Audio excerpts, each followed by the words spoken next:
Hey there! Staying alive is one of the most important things in Overwatch. You need to position well to be able to do that, but when the situation calls for it, you need to be able to dodge the enemy shots well and predict how your opponent will react to you. We are going to give you the knowledge to win most of your fights, so stay with us. Hello guys, welcome to the dojo. Let's cut to the case and learn how to dodge to gain the upper hand in fights. We usually only hear about players doing damage, not avoiding it. Play of the games are moments when you were able to eliminate a lot of enemies in most cases. So why is dodging important then? Let us tell you something. Top level players are not hitting every shot, not even close. The usual accuracy with McCree is about 50 to 60%, so that's every second shot hit.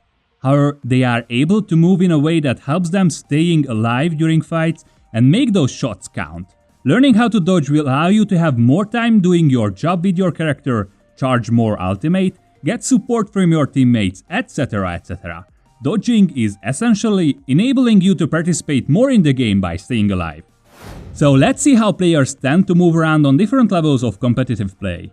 If you recognize movement patterns of yours, don't fret. We are here to help you improve your game. The following categories are generalizations, but they apply well to the population of competitive Overwatch players. The basic level is what you usually see in bronze to gold. People tend to tunnel vision and move directly towards their current target without strafing or dodging. This means that 1v1 situations are mostly resolved quickly without much fight, when one side is able to get a clean shot on the enemy. Characters moving like this are predictable and easily punishable. Low-level competitive play is mostly about positioning mistakes and the lack of mechanics. Alright, the next level is when players start to strafe and jump around. This is what you can experience in gold to platinum. Jumping is predictable in most cases, however, as you can easily see where the enemy will land after they started their descent from the top of their jump path. This is the time window where you can land 3 shots. Strafing to either direction also appears in the movement of these players, however they are not varying it too much. Again, this can be predictable and easily read if you pay attention to it. The biggest issue here is that these players know that they need to be a little bit unpredictable to be able to stay alive, yet they don't know how to do that. Their movement patterns are easily recognizable after a short while, and this fact can be exploited.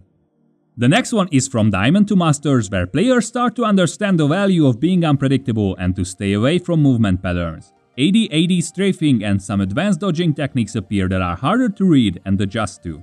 These players will usually have longer battles if no random shots are scored. While this is a lot better than before, true mastery of movement is only appearing in the highest level of play. The set of movement patterns players are using in this level is confined and can be read if there are many encounters in a single game. From Masters and up, players tend to spend much time on the game, and this experience helps them to prepare for different matchups. On this level, gamers have usually mastered how to be unpredictable and hard to hit in different situations against different hero classes. They play variedly against a hit scanner or projectile, abusing the weaknesses of the enemy to win. Usage of terrain comes into play too. Concepts like body blocking, shield dancing or corner peeking is used in every match. However, there is a higher level still.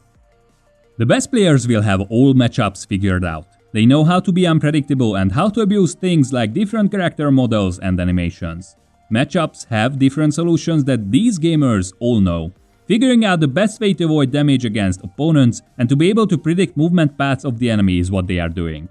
So this all sounds great, but how can you benefit from it? Dodging needs 3 things to be perfect: good mechanics, an understanding of patterns, and experience in different matchups. You can be really hard to deal with if you have all these mastered. So let's start with the mechanics first. So the mechanics are really not that hard, however they need to be practiced. By watching this video, you are going to be able to identify different patterns, but executing them really needs your active participation. You need to experience them with different characters and see how they look from the enemy perspective so you can decide which general pattern is the best to use in the given situation. First of all, let us make this clear. Jumping is not always bad. You can use jumping occasionally to throw the enemy off.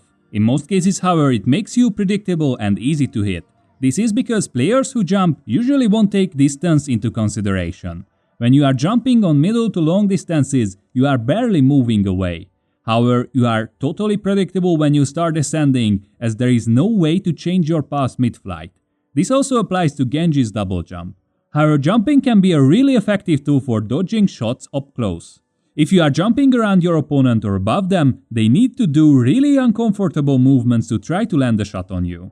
This technique is the strongest with small heroes, as big models like tanks are covering most of the enemy screen anyways.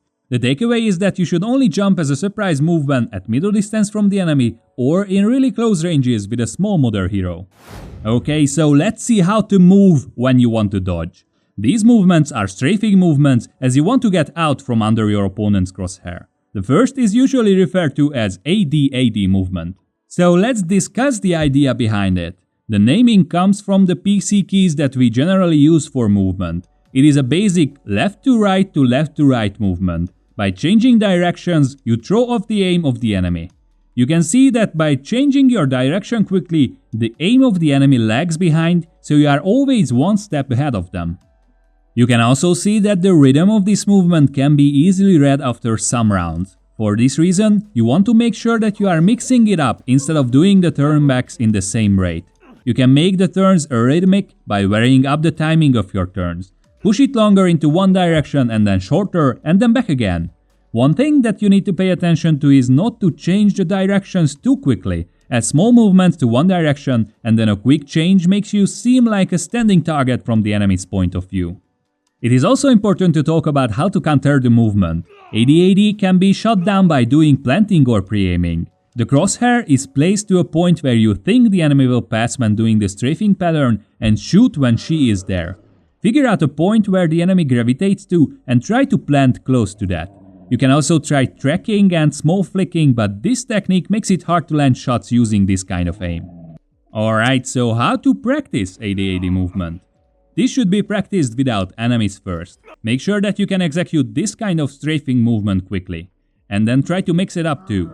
After you feel you have the basics, you can try playing against bots. This is like a hide-and-seek exercise. The objective is to try to stay alive for as long as you can.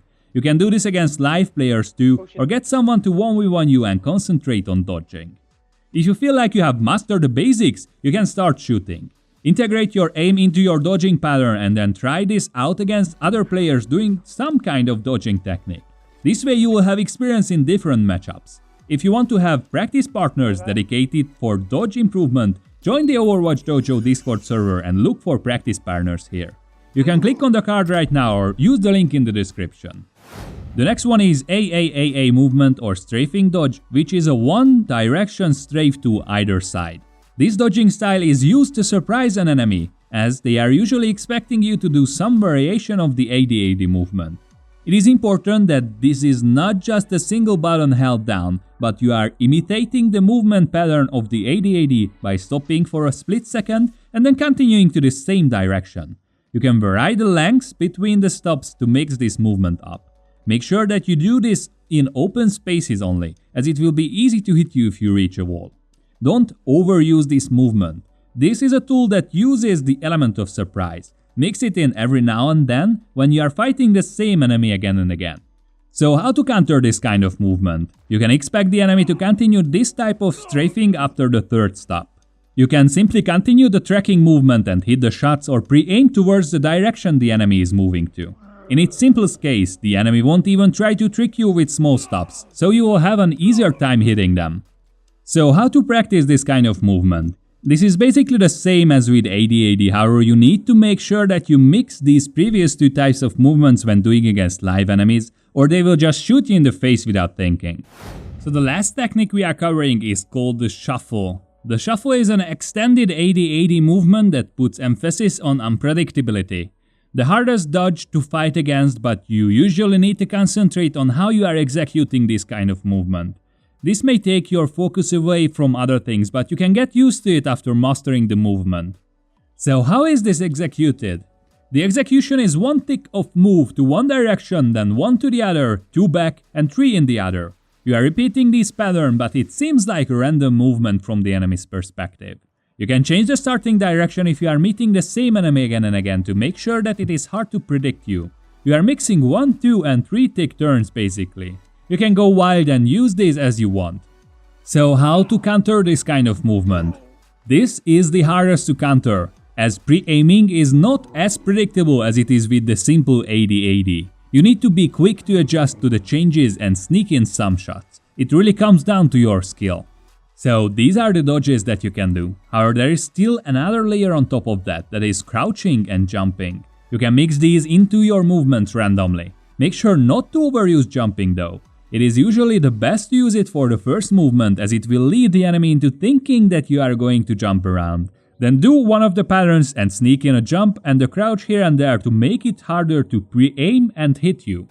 Alright, so let's talk about usage of the terrain for your advantage. In most cases, you want to avoid fighting in the open. Using the terrain can be really beneficial if you know how to hide from your enemy. You are basically hiding some of the information from your opponent when you dodge behind the terrain, so it is not only harder to hit you, but also makes you more unpredictable and harder to read. Okay, so the most basic use of the terrain is when you are quickly peeking in and out of cover to land the shots on the enemy. While this may seem trivial, it needs good execution if you don't want to run into the shots of the enemy. The most important thing here is that you want to be really rhythmic with your movement.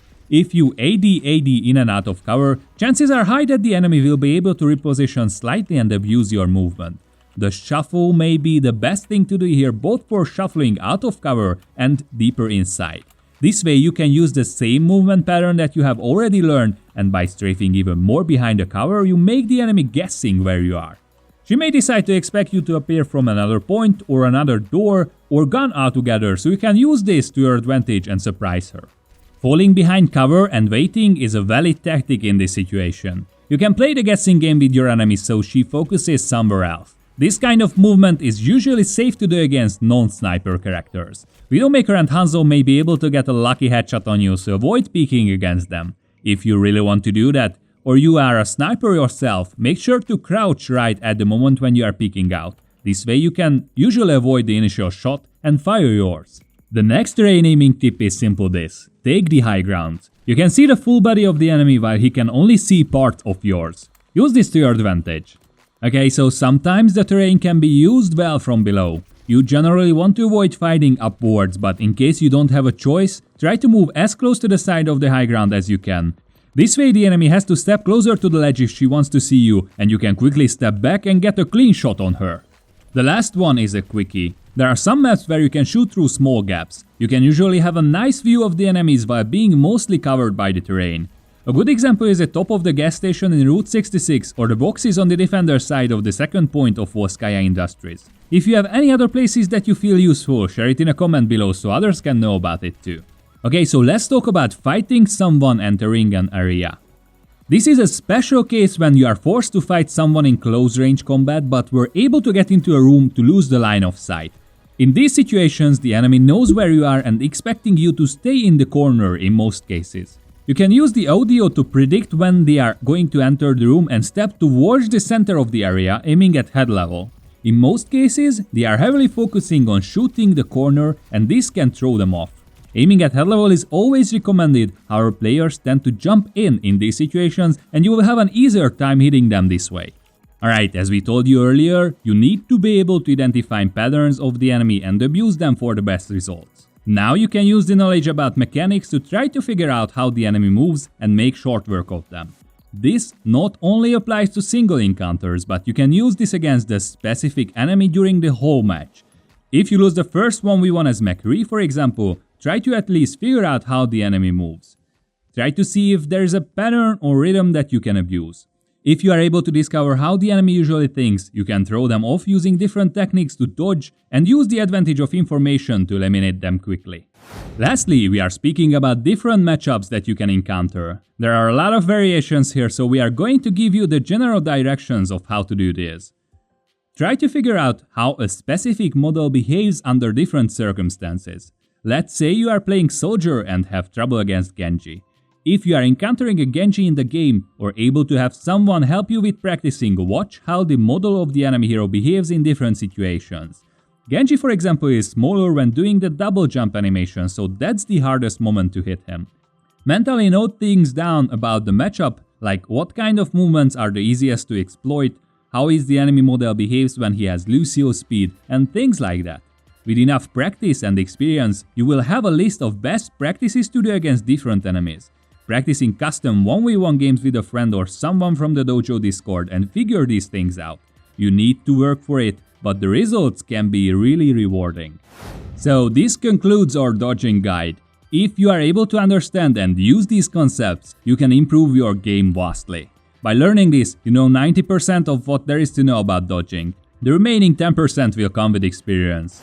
If you like what we are doing, please subscribe, enabling the notification bell, give us a thumbs up and share this video. Any feedback is welcome, leave a comment below.